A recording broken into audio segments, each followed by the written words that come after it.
মন্ত্রী অরূপ রায়ের বিরুদ্ধে পোস্টার, জুতোর মালা পরানো ছবিতে বেঈমান ও গাদ্দার তকমা। মধ্য হাওড়ার বিধায়ক অরূপ রায়ের বিরুদ্ধে ফের প্রকাশ্যে ক্ষোভের বহিঃপ্রকাশ। তার বাড়ির সামনে এবং কালীকুণ্ডু লেন পেট্রোল পাম্প সংলগ্ন এলাকায় একাধিক বিতর্কিত পোস্টার পড়তে দেখা গেছে। পোস্টারগুলিতে বিধায়ক অরূপ রায় বেঈমান ও গাদ্দার বলে আক্রমণ করা হয়েছে। পোস্টারে লেখা রয়েছে, জন্মলগ্ন থেকে দিদির দলকে হাওড়ায় এক এক করে শেষ করে দেওয়ার মূল কাণ্ডারি বেঈমান গাদ্দার অরূপ রায়। এছাড়াও পোস্টারের নিচে লেখা রয়েছে, আমরা দিদির সৈনিক। সবচেয়ে তাৎপর্যপূর্ণ বিষয়, পোস্টারে ব্যবহৃত অরূপ রায়ের ছবিতে জুতোর মালা পরানো হয়েছে। কে বা কারাই পোস্টার লাগিয়েছে তা এখনও স্পষ্ট নয়।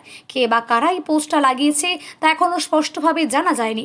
থাকলেও পোস্টারের নিচে লেখা রয়েছে, আমরা দিদির সৈনিক। অনুমান এটা তৃণমূলের কোনো এক গোষ্ঠী লাগিয়েছে। এটা মমতা ব্যানার্জি এবং অভিষেক ব্যানার্জির যারা সমর্থক এবং হাওড়ায় যে এদের যে দলের গোষ্ঠীদ্বন্দ্ব, সেই গোষ্ঠীদ্বন্দ্বের বহিঃপ্রকাশ এটা আমি বেশ কিছু মানুষজন সকাল থেকে আমাকে ফোন করলো এবং আমি নিজেও কিছু জায়গায় দেখলাম এরকম পোস্টার পড়েছে, গদ্দারি লেখা, বিধায়ক পদ থেকে ইস্তফা চাই, এসব লেখা আছে ওই পোস্টারে। জুতোর মালাও পরানো আছে ছবিতে। এসব এগুলো যেরকম কর্ম করেছে তার ফল ভুগছে এখন উনি।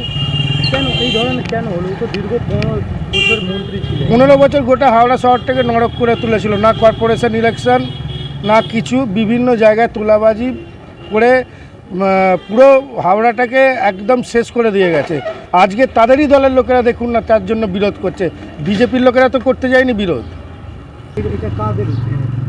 ওদেরই গোষ্ঠীদ্বন্দ্ব। যাদের নিয়ে চলতেন তারাই এখন বিরোধ করছে ওনার।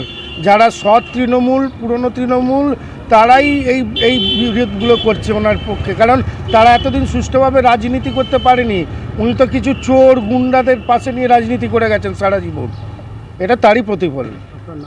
শিবশঙ্কর সাধুকা, কনভেনার, মধ্য হাওড়া বিধানসভা।